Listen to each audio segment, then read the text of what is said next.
अस्सलाम वालेकुम। आज से हम अपनी न्यूमेरिकल सीरीज़ का स्टार्ट लेंगे class 9 science and matric science के लिए।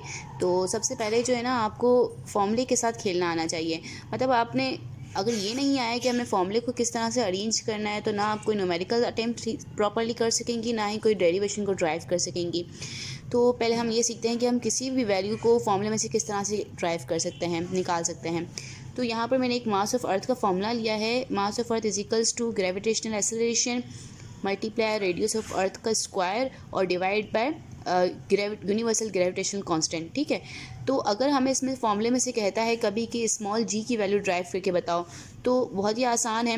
देखें, यहाँ पर स्मॉल जी के पास से जो भी चीज़ें एक्स्ट्रा है ना, उसको उठा के आपने इक्वल की दूसरी साइड भेजना है। ठीक है, अब आपने देखना है कि जी के साथ जो बाकी चीज़ें हैं उनका क्या रिलेशन है, क्या हो रहा है, मल्टीप्लाई, डिवाइड, प्लस या माइनस।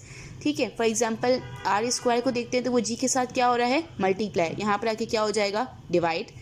कैपिटल जी इसके साथ क्या हो रहा है, स्मॉल जी के साथ, स्मॉल जी के साथ देखना है तो वो डिवाइड हो रहा है, यहाँ पर आके हो जाएगा मल्टीप्लाई। तो यहाँ पर हमारे पास सेपरेट हो गया जी, इट्स मीन्स हम जी की वैल्यू फाइंड आउट कर सकते हैं। फॉर एग्जांपल अब हमें पूछता है कि आर स्क्वायर की वैल्यू अगर हमें निकालनी है तो फिर फॉर्मूला किस तरह से हो जाएगा। तो देखें, आर स्क्वायर के साथ स्मॉल जी क्या हो रहा है, मल्टीप्लाई। यहाँ पर आके क्या हो जाएगा, डिवाइड हो गया।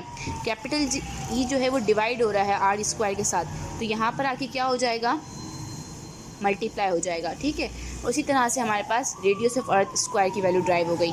अच्छा, अब आपके पास एक और फॉर्मूला है, that is force equals to mass into acceleration. ठीक है, तो F equals to M M. अब आपने में से अगर कहा जाता है क्वेश्चन में कि मास की वैल्यू फाइंड करनी है, तो आपकी फॉर्मूले में किस तरह से चेंजेस आएगी, मतलब फॉर्मूला किस तरह से बन जाएगा। तो आपने सेम यही वाला रूल अप्लाई करना है और मास की वैल्यू निकालनी है। ठीक है, आप मुझे बताइएगा कि इस तरह से फॉर्मूला में क्या चेंजेस आएगी और अब कौन सा फॉर्मूला लगा के हम इसको सॉल्व कर सकते हैं। कमेंट कीजिएगा अपने आंसर्स को।